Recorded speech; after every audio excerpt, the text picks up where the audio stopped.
The 14th plenary meeting of Habitat United Nations Conference on Human Settlements is called to order. We shall now continue with the general debate.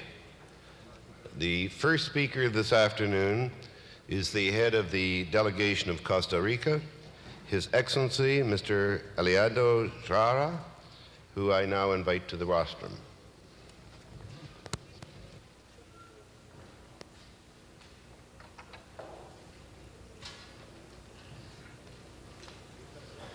Capsule first, please.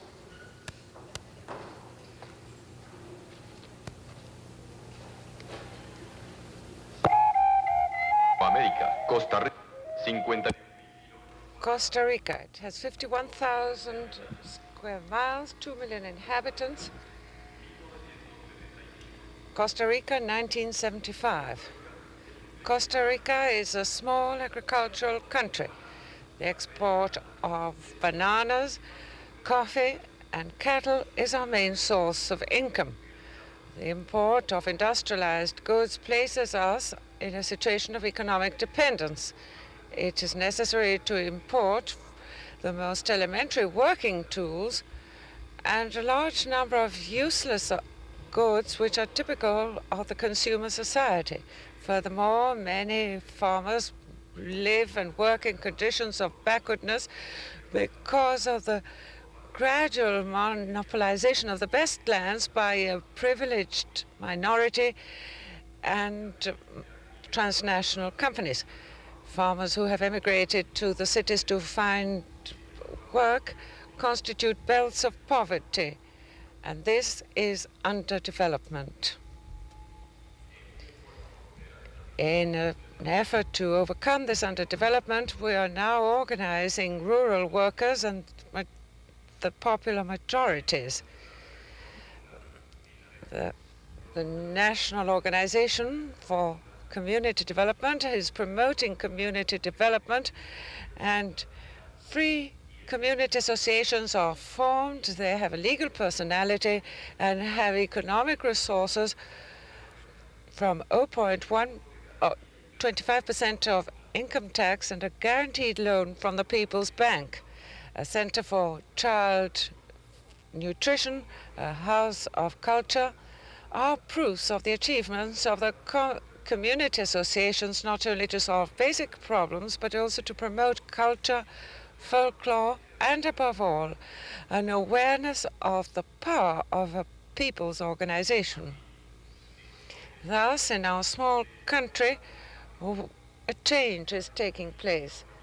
A change which will mean a better life in the future, a peaceful existence which will also include conservation of the natural environment, which is our best heritage.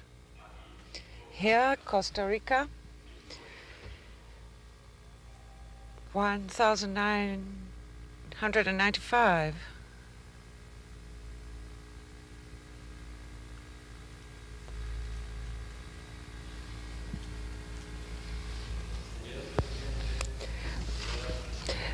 The speaker,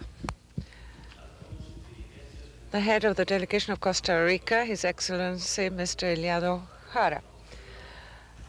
Mr. President, some world leaders have seen in this Habitat conference which we are holding the possibility of effecting changes in the world which will bring a little more happiness to the millions who still suffer from hunger and cold. For others, this is merely yet another conference where much is said and little is done, where brilliant ideas bloom but go no further than library files, where the passion of those who claim a little more justice finds an outlet. Part of mankind sees hope here. Others view us with the nonchalance of one whose belly is full. We who are meeting here must clearly be aware of the mission which our governments have entrusted us with. This is a world forum, and here we must forthrightly state our thinking, carefully analyze present problems and future ones. indicate evil, social evils where they exist, and as a doctor, propose the medicine which our diagnosis suggests. Habitat is the hope of the honest people of the world, those who are prepared to recognize that there are shortcomings in our administrative systems and are prepared to seek out injustice and uproot it, and are prepared to find solutions even though they may mean sacrificing their present conveniences.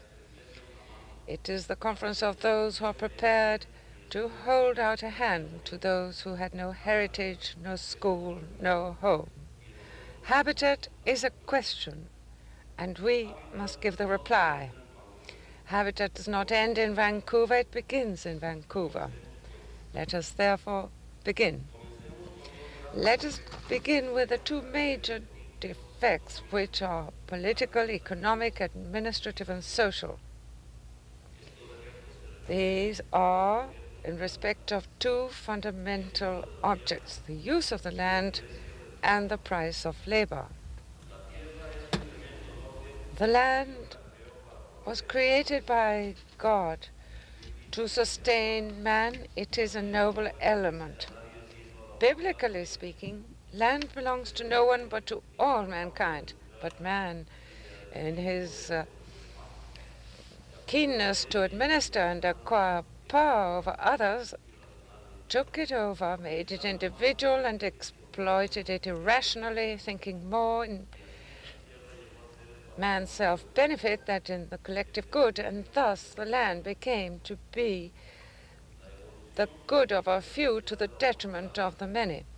The political and social evolution of mankind has throughout the centuries brought us to the polyfaceted stage we're in today. There is still this feudal system, as well as the organized system of private property, sometimes with and sometimes without taxation, and also we have the system of state ownership.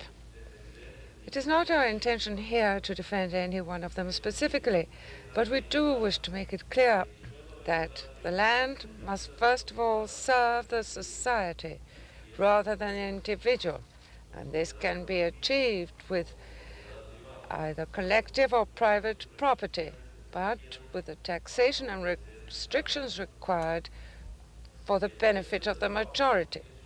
The cost of labor is an even more delicate subject for analysis. What is paid for labor represents many things. It means nutrition or lack of it. It means health or disease. It means education or ignorance, culture or the lack of it. The price of labor is one of the major injustices of the present world. There are those who have the skills and sufficient power to tell the world how much they will sell their goods for and how much they will pay for the goods of others. In this operation, the cost of labor is involved, and in this price there is a great injustice. And we, the persons who live in the dependent or underdeveloped countries, are suffering this injustice. The task is not an easy one. The evils are many and very varied, but all are due to the defects of human beings. That means that if we are to begin at the beginning, we should analyze ourselves and be aware that, as I said, we are made of flesh and blood and mind. We must moderate the appetites of the flesh so as to cultivate our spiritual forces and cause them to bloom, and always bear indelibly in mind the thinking of a great leader of mankind: love one another. This thought is valid in any doctrine, in any religion, in any political ideology, in any belief. Let us therefore apply it, and let us love one another now. Thank you, Mr. President and distinguished delegates.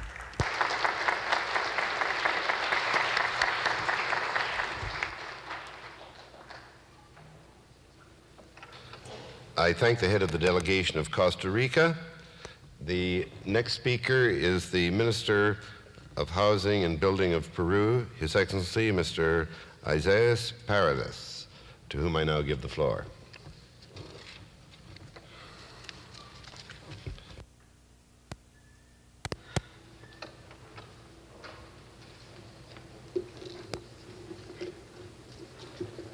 Señor Presidente, Mr. President, gentlemen,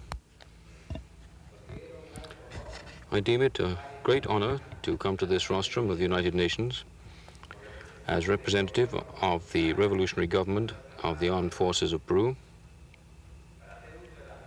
in order to speak at this important conference dedicated to the search for solutions for the complex and growing problems of human settlements.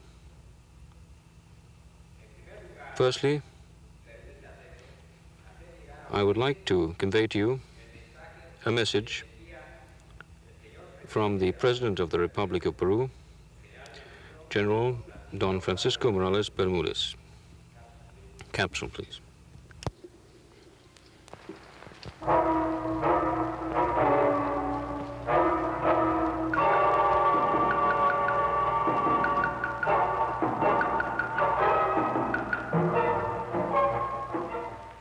Señor Presidente, Mr. President, gentlemen, solving problems of underdevelopment in Peru is being conducted by means of a revolutionary process, ideologically autonomous. We are transforming economic and social structures of Peruvian society. In this way, we are trying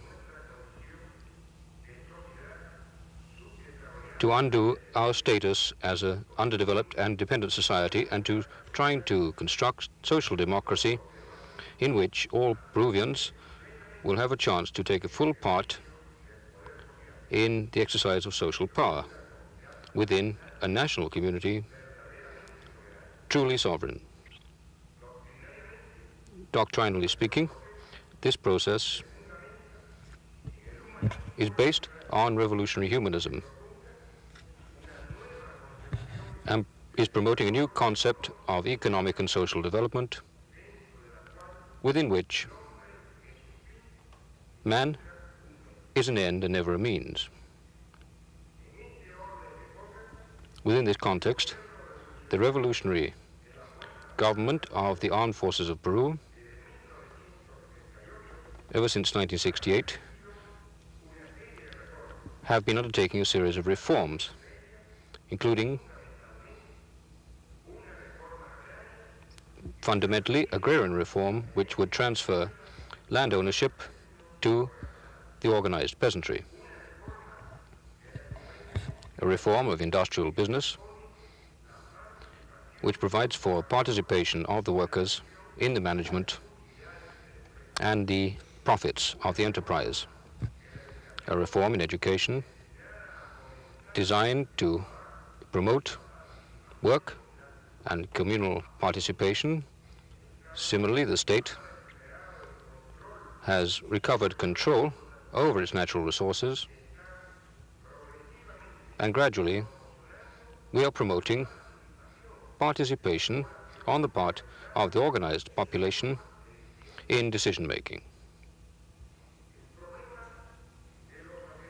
The problem of human settlements in Peru is also approached from a humanitarian revolutionary standpoint, which is in contradistinction to traditional approaches which permitted a process of urbanization which was dehumanizing and creating outcasts from society and did grave damage to the environment and the quality of the life of the population.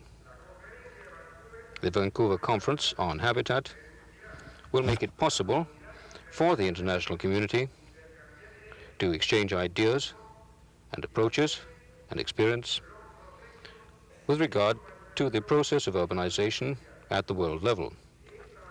In this way, to achieve an international program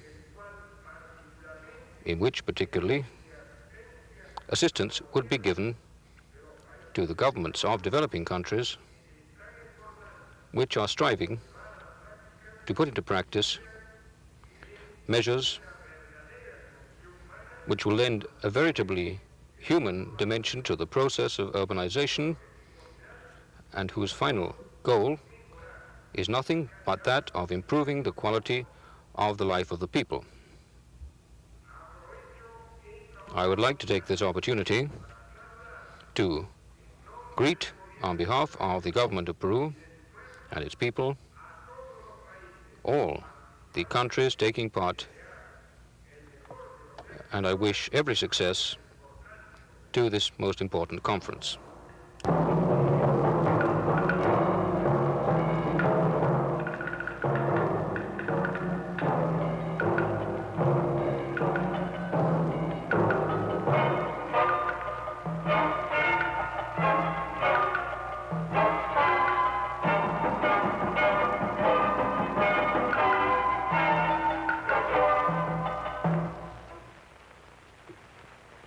Señores, Gentlemen, Peruvian society is undergoing a profound process of political change as well as social and economic transformation as a result of reforms which are leading in an orderly fashion our society towards a social democracy of full participation.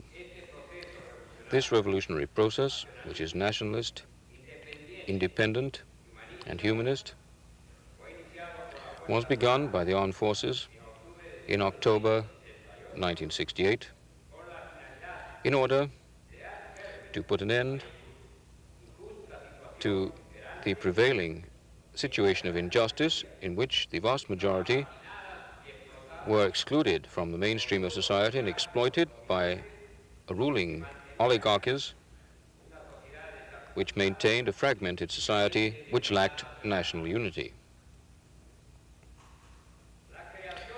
The creation of a new society carries with it the commitment to create conditions which will ensure the rights of all Peruvians to access to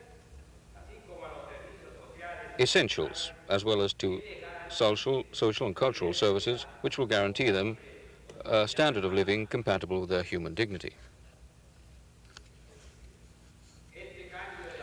This structural change is being carried out gradually, but at the same time steadily, until it becomes irreversible. We should stress the reforms which have been achieved in the field of agrarian reform, educational reform, industrial reform, bank reform, and the recovery by the state of the natural resources of the country. State control over foreign trade in fundamental commodities, and the consolidation of the entrepreneurial activities of the state in strategic sectors. In its relations with the other countries in the world, Peru has the deepest respect for the freedom of peoples to seek their own path. But at the same time, we also feel the urgent need for close international cooperation in order to build a genuine and effective community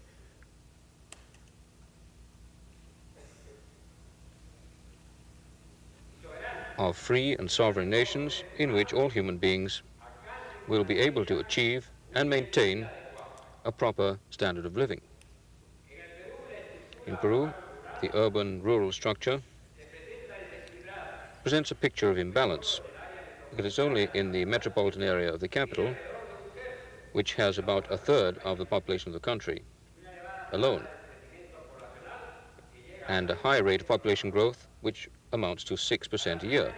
In order to curb this dangerous trend, we have embarked upon a policy of decentralization based on the formation of new poles of regional development, which will make possible a harmonious growth of the whole country. At the same time, as part of the policy of development, we are promoting various forms of popular participation, both in towns and in the countryside. In cities, low-income people are involved in tasks of local development by establishing services, constructing communal facilities, and also in the building of housing by means of do-it-yourself types of construction in which the people provide work and savings and the government helps them technically and financially. As to the rural population, there are small-scale irrigation works that they are engaged in, the building of roads, the reclaiming of land in the jungle, and the carrying out of certain service and infrastructure work. The general aspects of our governmental policy, which in this brief summary I have made known to you, will give you some idea of the efforts being made in my country to overcome the difficulties inherent in human settlements of a developing country. For us, the problem of human settlements is viewed as the problem of overcoming underdevelopment. And we believe that the policy of human settlements is just an essential part of a global development policy, which should be aimed at changing unjust structures of power and property holding which can exist within a country as well as on the international level. Furthermore, we believe that this problem has problems which should be solved individually in each country, and that the benefits of advanced technology should not only belong to highly industrialized countries, but there is also value to be attached to the interchange between nations with social, geographical, and ecological features which are similar. We also believe that for international cooperation to be genuinely effective, we should contemplate a review of the present system which would ensure an equitable distribution of wealth on the basis of fair prices for products, the only way of making it possible for developing countries to solve the serious problem of the human habitat. We have made a film, and I invite you to spend a few minutes watching it. In it, we show some of our achievements, the result of the genius and communal efforts of Peruvians, as well as the action of our government in its search for solutions to our problems. The capsule, please.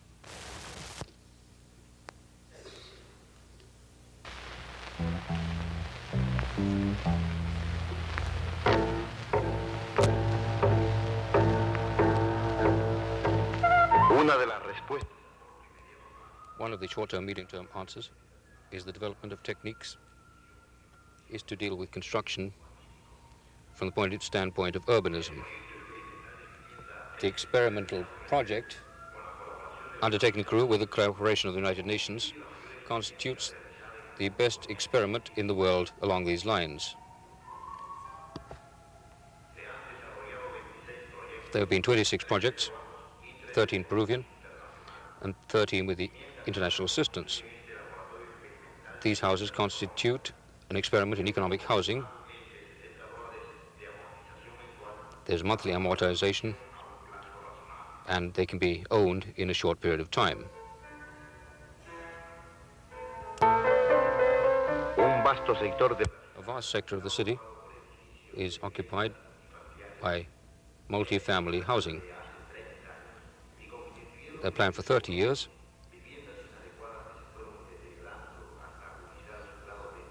And initially there were sites of deteriorated housing.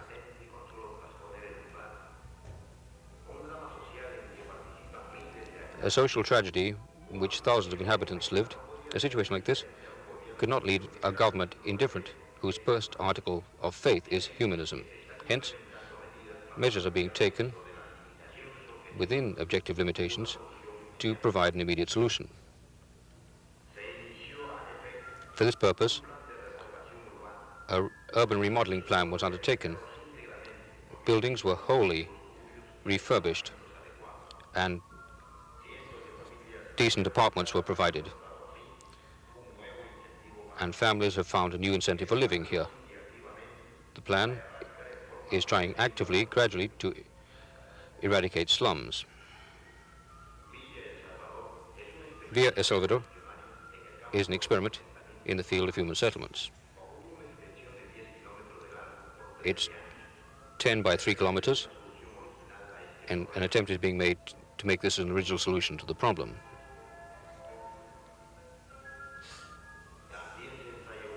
Also, we're attempting a type of urban structure which can serve as a support for the social element. We've divided these areas in 24 lots for family dwellings, and this can constitute an urban model.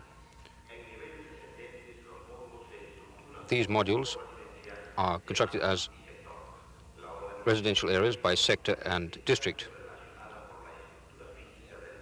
and services are interrelated to the design.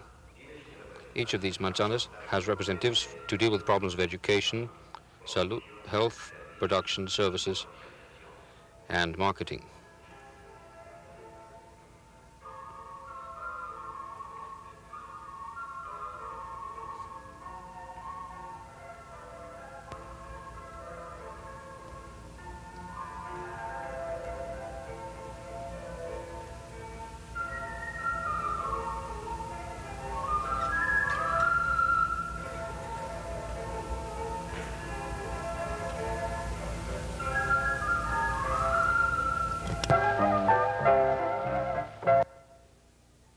El Perú vive Peru has had a very difficult housing situation, which is a historic challenge to our government of people. We've done a great deal, but a great deal remains to be done. We have faith in our destiny, and we are firmly dedicated to creating a new land in which equality and justice will reign, and the participation of the whole people will be guaranteed according to each's capacity of each. Gentlemen, I'd like to thank you for your kind attention, and I'd like to convey to you our best wishes for the best possible success of this conference on housing. Thank you. Right, I thank the Admiral, the Minister of Housing and Building of Peru, and under Rule 52, I invite the representative of the African National Council of Zimbabwe, Mr. Z.M. Kamanya, to speak.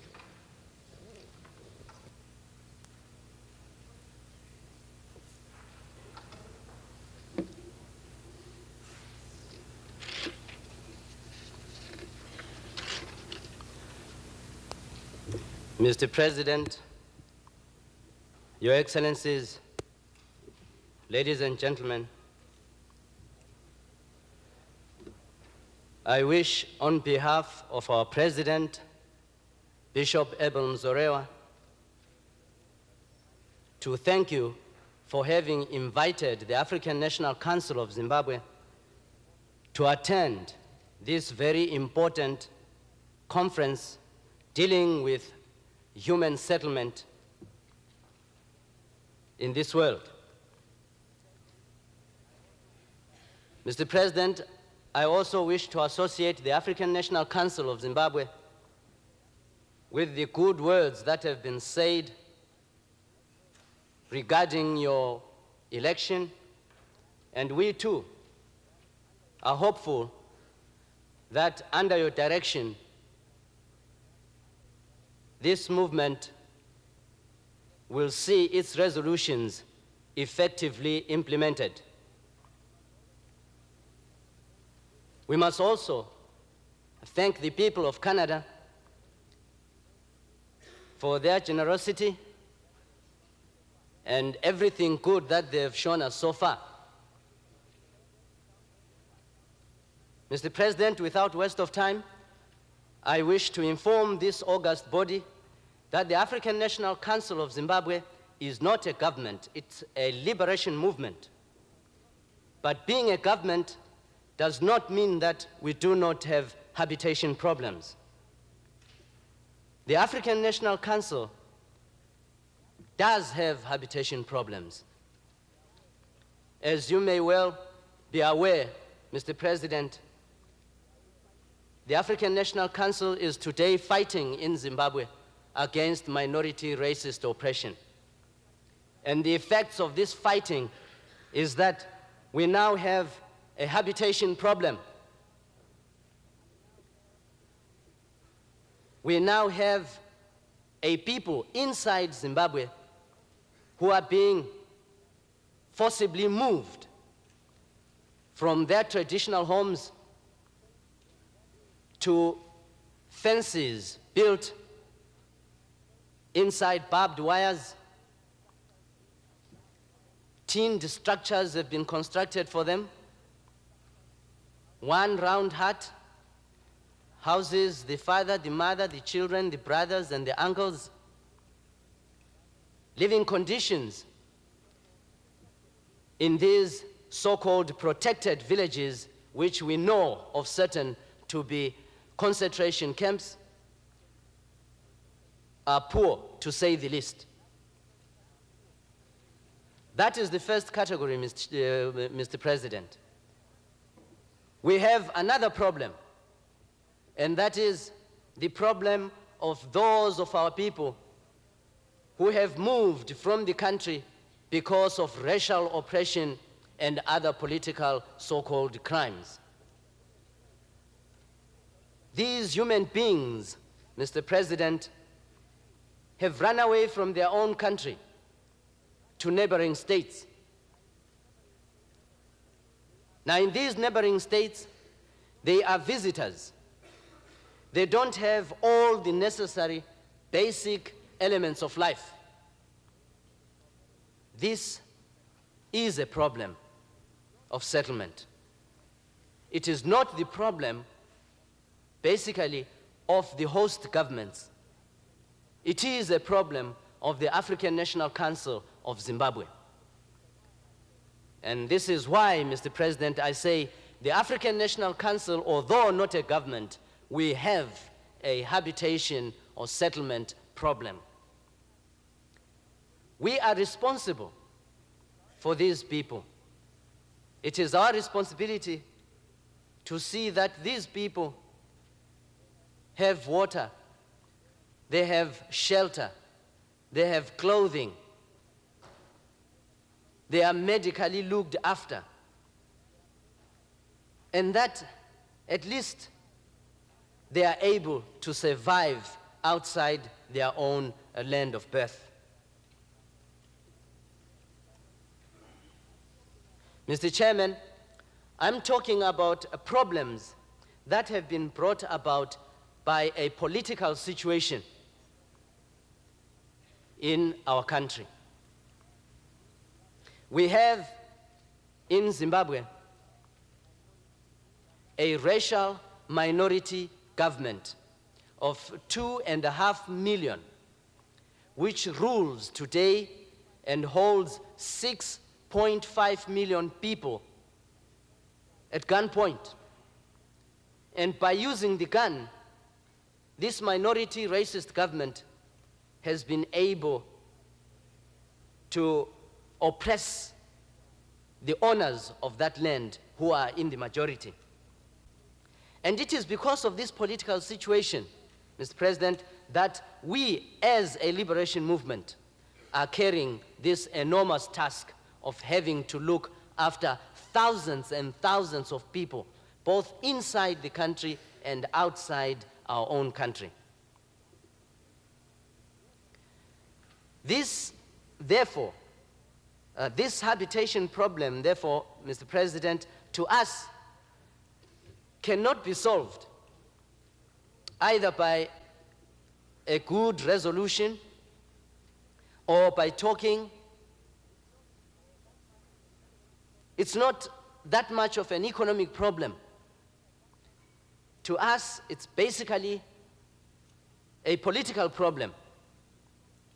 And we strongly believe that it's only a political solution that will give us the ability to rehabilitate these thousands of people who are today crammed inside barbed wires and living in tinned structures or in tents outside their own countries, outside their own country.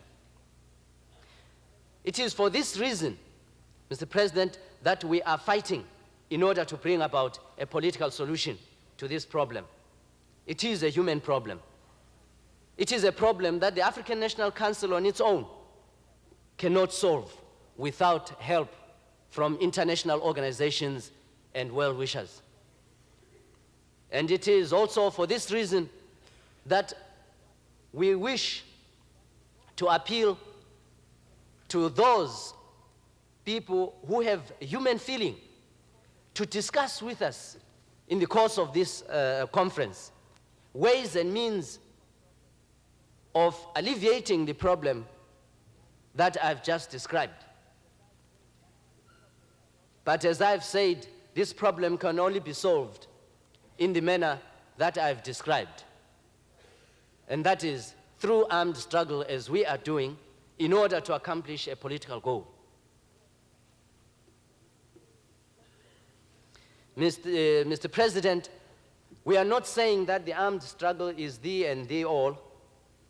What we want is to be able, as a people, to make our own decisions, look after our own people in the manner we deem fit.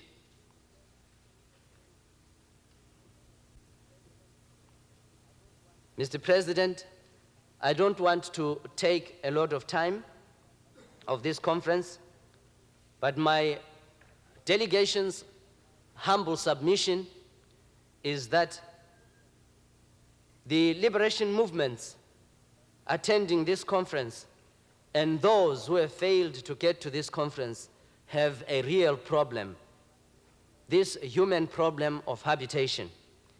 And for this reason, Mr. President, the African National Council wishes to make an earnest and urgent immediate appeal, and that is that we request this conference to make a special immediate gesture of help to solve our problem.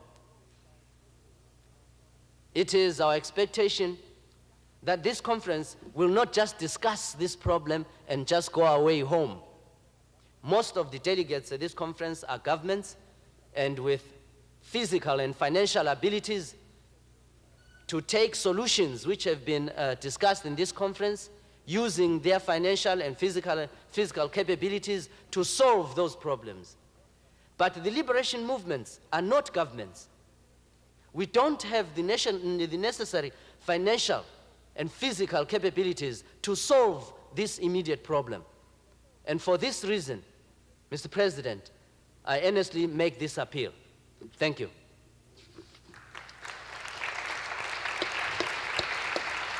I thank the representative of the African National Council of Zimbabwe, and I now give the floor to the Director of Social Planning of the Ministry of Economic Planning and Policies of Panama, Her Excellency Dr. Anna H. DePitti.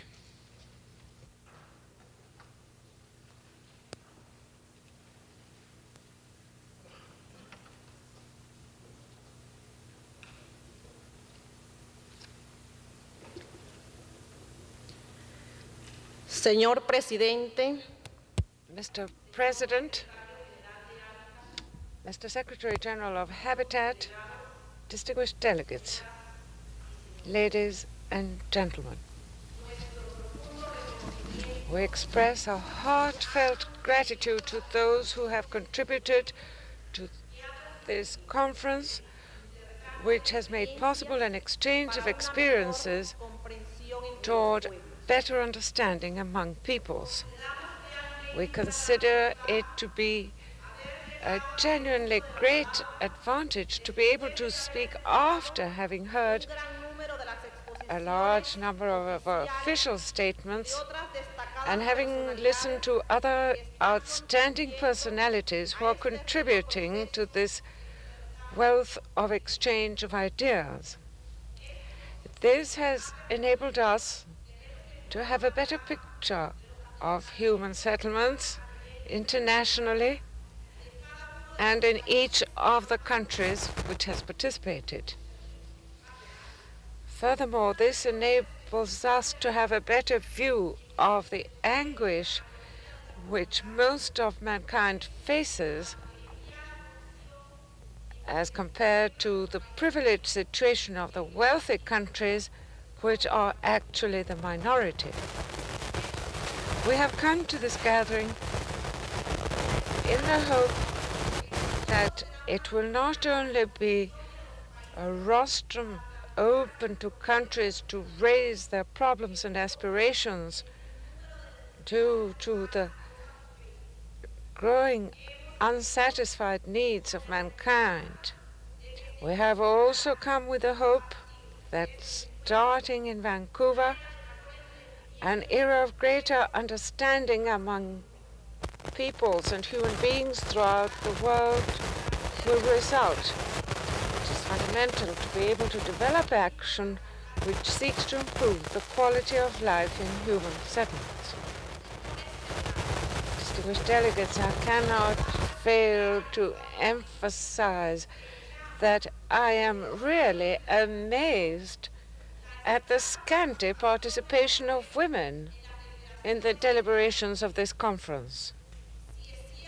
If it is true that the destiny of mankind is at stake when we refer to the future of human settlements, we are concerned that half of humanity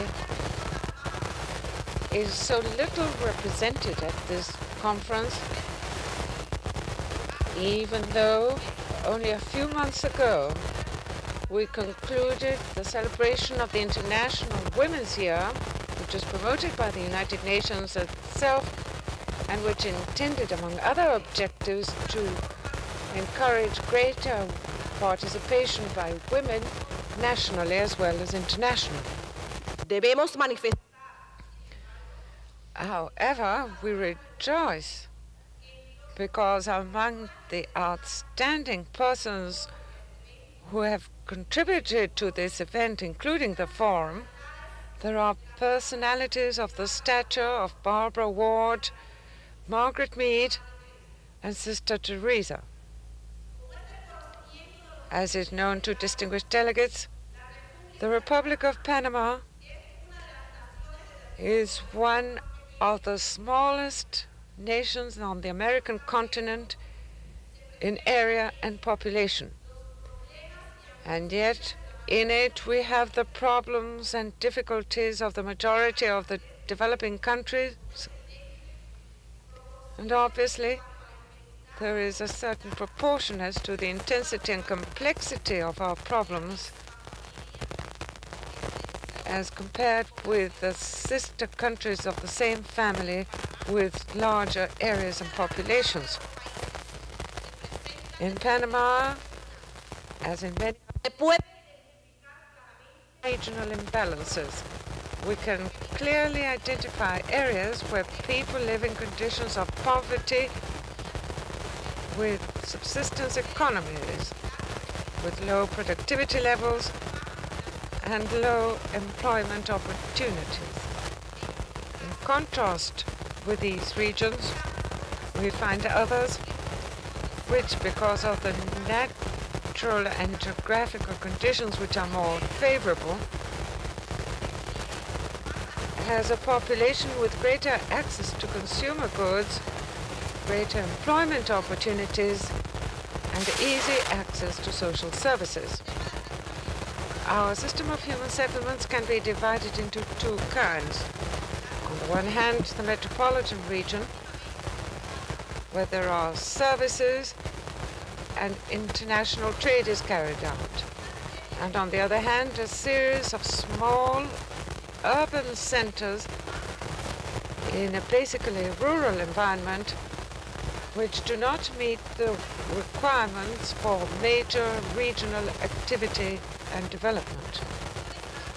These situations contribute to creating in the country extremes of dispersion and concentration. Proof of this is that half the population of the country is concentrated in the metropolitan region, which represents barely 1/10 of our national territory.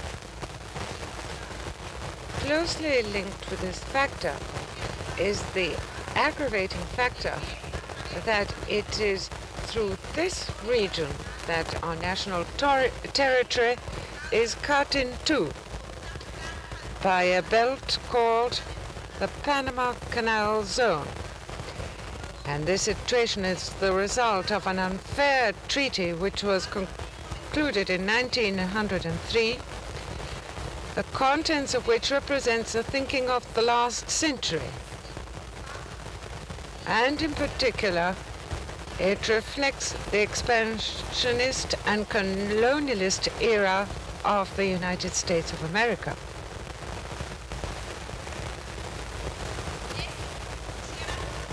This leads us to conclude that although Panama is a small country, it is afflicted by a problem of great magnitude.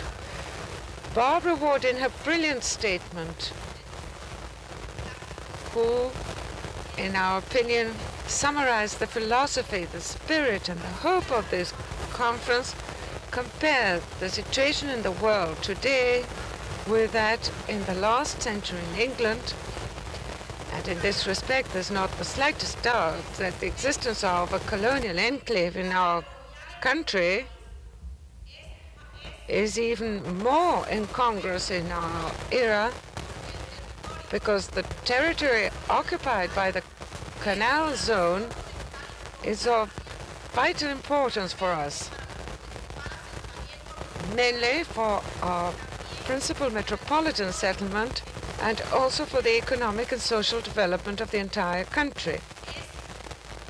It is in that small area occupied by the metropolitan region that there are the greatest possibilities for exploiting our main natural resource, which is our geographical position.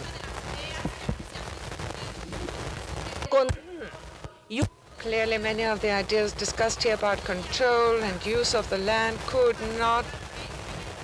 only be applied in part in the case of Panama. Because when we say that Panama does not exercise full jurisdiction over its entire territory, this means that part of its most valuable land is not under the control of the Republic of Panama, but is administered by one of the great powers.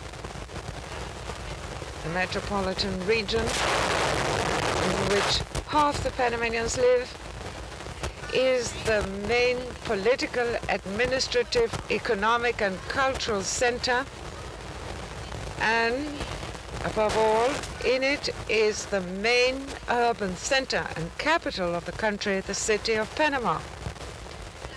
Both Panama City, as well as the second largest colon, have the unique characteristic of being the only cities in the world which border on their own territory on which the country itself does not exercise jurisdiction. And this situation has caused serious distortions in the growth of the cities, and among others has the following effects in their normal growth and operation. A, underuse of the lands adjacent to the city of Panama, which is occupied by 14 military bases. representing 68% of the present use of the soil in the canal zone, as compared with only 3.6% allocated to the canal itself and its installations. B, it is impossible to establish a system of government and administration which includes the entire metropolitan region of the capital of our country because of a treaty which was imposed more than 7 decades ago, because of the authority, laws and controls of a foreign government which prevents normal planning, control and administration. The lack of available land, mainly those which are adjacent or close to the interoceanic canal, which are required for the urban growth of our country. Another consequence is obvious distortions in the use of the soil for military purposes, which are not in proportion with the canal and lead to a marked limitation of the physical and rational growth of our main human settlements. These facts, while it is true, are not the only problems which affect the main population centers of the country, do have a negative impact on our growth and development. It is for this reason that we maintain the position, which is shared by other developing countries and which are affected by problems very similar to ours, that the land is a basic natural resource for economic, social and political development of peoples.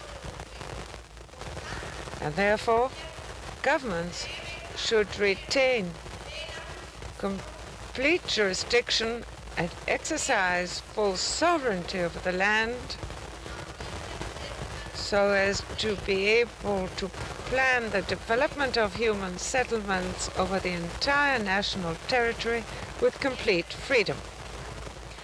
In this respect, this resource should not be the subject of restrictions imposed by foreign nations, which keep the profits thereof and prevent their its rational use.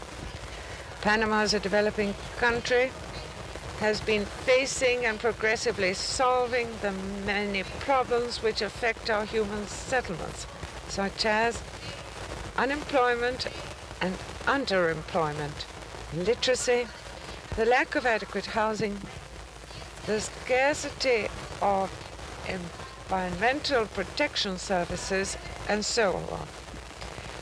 Our national government, to meet these requirements, has set up a series of policies which will lead to a more balanced national development.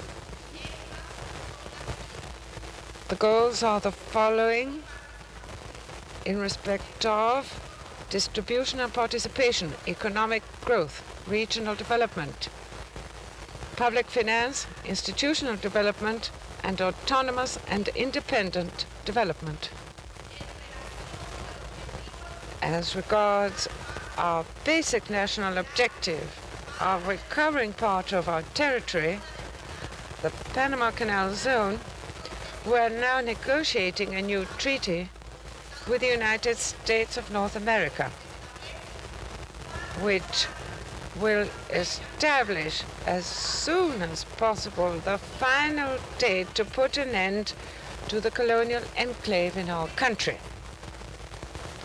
Faced with this, we must put the question of whether it would be possible to find solutions to the problems of mankind, among them the problem of human settlements, in an atmosphere of love and understanding, in the meaning so clearly and brilliantly expressed by the profound and meaningful words of His Excellency, the Prime Minister of Canada, the host country of this conference, Mr. Pierre Trudeau, or whether the poor of the world with the anguish and despair in which they live, will have to become heroes or even become violent to be able to survive.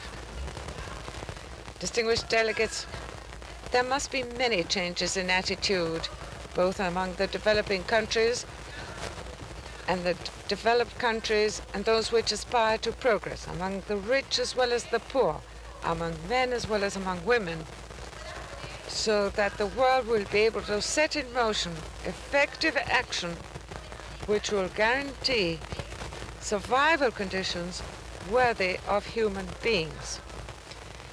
I now invite you to see the capsule of our audio-visual exhibit. To start a capsule after a delegate's time has expired, but I wish to thank the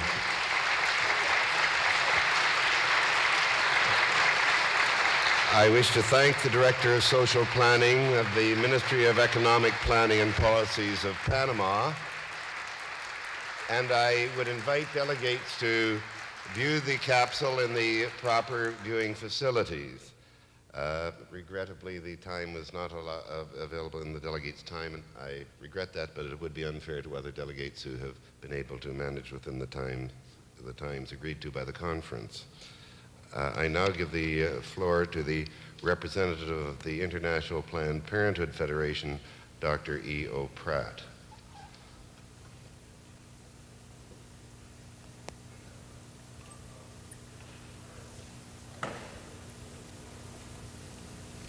Mr. President, Mr. Secretary General of the Habitat, distinguished delegates, the International Planned Parenthood Federation is a federation of voluntary, autonomous national family planning associations which believes that knowledge of family planning is a basic human right and that the balance between the population of the world and its natural resources and productivity is a necessary condition of human happiness, prosperity, and peace. A broader aspect of its hopes of achievement is to increase understanding of the relationship between family planning, population dynamics, and other social and economic development issues. The International Planned Parenthood Federation actively encourages and organizes the training of all appropriate professional workers, such as medical and health personnel, educationalists, and social and community development workers,